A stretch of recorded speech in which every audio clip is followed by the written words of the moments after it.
You know, one of the questions that I'm asked, oh gosh, almost any time I open up for general questions, is why did you decide to become a monk? Why did you do that? You know, and I have to tell you, even at the time that I did it, it was one of the weirdest things that I ever did, and I have to say it still is. Actually, it's something that I'm always working through, and and you know, because I mean, the ideal is amazing. The ideal is so beautiful and so high. You know, there's a Chinese saying, you know, about somebody who's trying to reach way beyond their star, that you're like a dog barking at an airplane. And I tell you, that's my experience of monasticism. But there's a story. There was kind of, I guess, the first time back in the mid 90s, mid 1990s, sometime, that I had an evening that I went through that really changed me.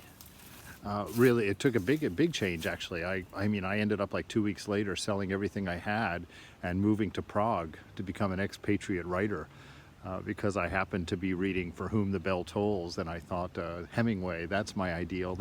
That's what I need to do. So I thought today I would tell you that story as soon as I find somewhere to sit down out here in the woods. I could do this while I'm walking, but I'd probably walk off a hill or into a pond or something. So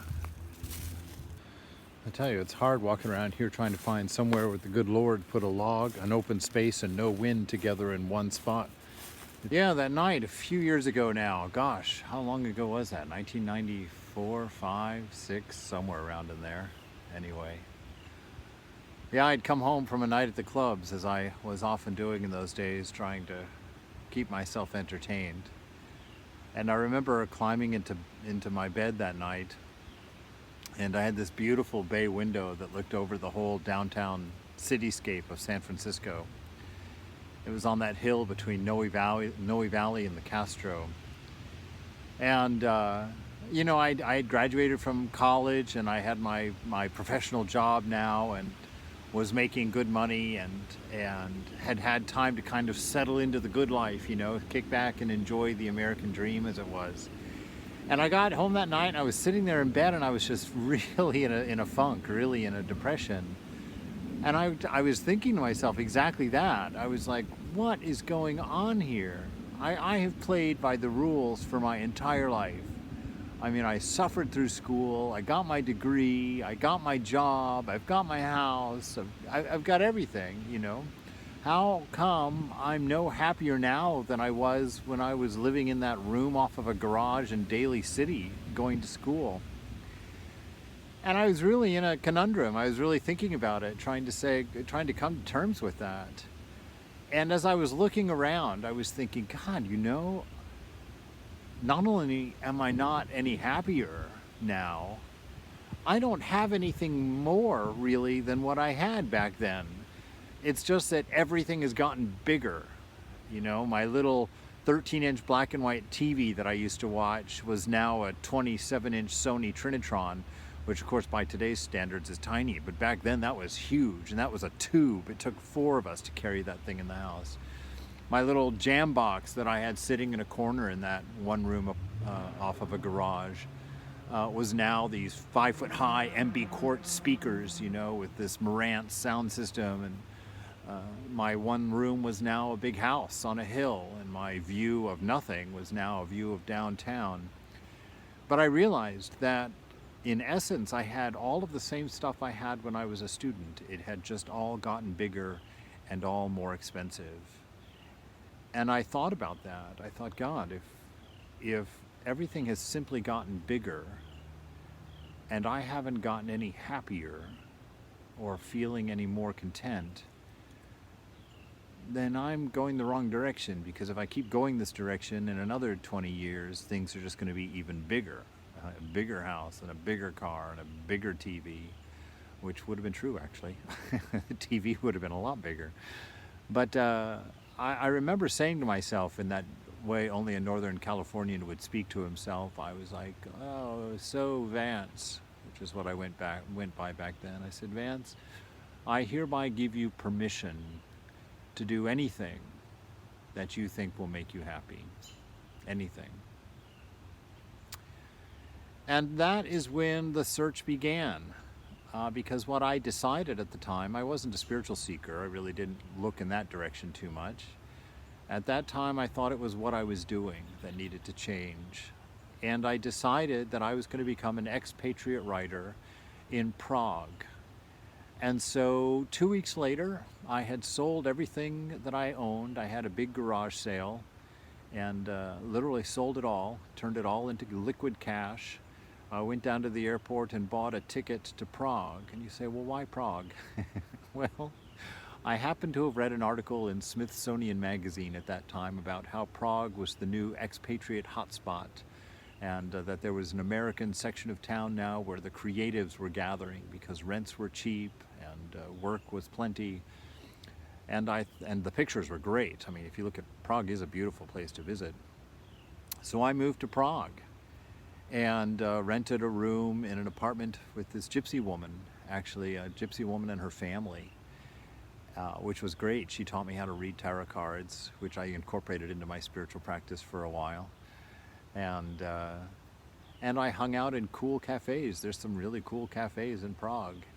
And I had bought a little laptop, and boy, that thing was clunky. It was I think it was like the second or third Macintosh laptop that came out. It weighed like, I don't know, 8 pounds. Anyway, it was quite the scene whenever I'd go into a cafe in Prague with a laptop, because they were brand new in the world back then. And I would sit down and write my book. And I eventually got 115 pages done of terrible writing, absolutely horrible, all written in third person. What do they call that? Past. I don't remember what it was. I got criticized at a book reading one time because I wrote everything in passive past tense or something. I don't know. Anyway, that's how it began when I started looking around. And I eventually left Prague with a friend that I had met in London, and we headed off to New Zealand in search of summer, because Prague is beautiful until winter sets in, and then you've got 11 million people heating with coal, and everything is cold. Everything is cold. Everything's made out of 1,000-year-old stone, and that does not heat up.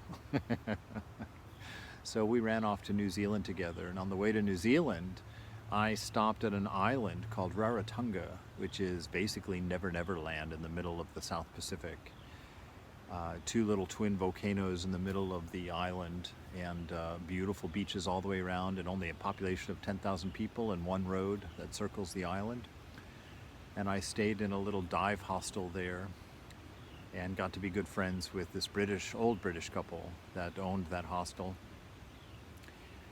And I remember I got a piece to my puzzle there, because I met a lot of people. Almost all of that 10,000 people there had never been off the island. And when I would tell them about, where I was from, you could see that they were thinking, oh, the United States, that must be a really big island. But still an island to them, because they had no experience of anything else. And I really was sitting on the front porch of the hostel that night, looking out at the moon glinting off of the palm trees, the palm leaves. And it made them look like aluminum in the moonlight. It was incredible. And I thought to myself, whatever truth there is, whatever answer to life there is, has to be within us if the universe is fair, if the universe is reasonable. Because here are these 10,000 people that have never left an island, and certainly they're looking for the same fulfillment I'm looking for, and they're still here. So it must be there. And that's when I kind of changed my quest and started to consider maybe an interior answer to what I was looking for. It wasn't for another 5 or 6 years, maybe 7 years. I don't know. My memory is just, when things pass, I just throw them behind me. I don't know when they happen. I can't keep track of it all at this point. But somewhere in there, about 6, 7 years later, is when I took a trip to India with my friend Philip, and had a marvelous experience talking to several monks in a row on that trip, and finding somebody for the first time in my life that made me value old age. I remember saying to Philip that, never before in my life had I been inspired to be old. And after talking to some of these old monks with the joy in their eyes, and who lived in nothing. One monk, the Swami Rudramananda, I think was his name, had a small kutir on the edge of the Ganga, and he would chant the Gita in Sanskrit. And when he was chanting, he would just be ecstatic. His smile would be in danger of swallowing his face, and I would sit there having no idea what he was chanting or what language it was. I wouldn't understand a word, but I understood joy. I understood bliss when I saw it. And I went every day just to hear that, just to experience that. And he lived in a hut that was like maybe 5 feet by 5 feet. I didn't even have there was no furniture. There were 2 grass mats in there, and he only had one little ratty dhoti that he wore. And I remember listening to him one afternoon chanting and thinking, wow, I have so much more than this guy does, and I have never been as happy as he is right now. And that was the beginning. I came back from that trip and joined the monastery because everybody I had met was a monk, and I had loved them. I had loved looking at their faces. I had loved looking at their eyes. And I thought it must lie in that direction. So here I am, 20 years later now, 21 years later. And, it's been a hard haul, I have to say. It's not been an easy trek. But I can also say that I have never been happier in my life. And I don't think everybody needs to become a monk to find that. I think that can be reached at a cafe table in San Francisco by a person looking inward and knowing that all they love outside of themselves is because they see something beautiful from within reflected back to them.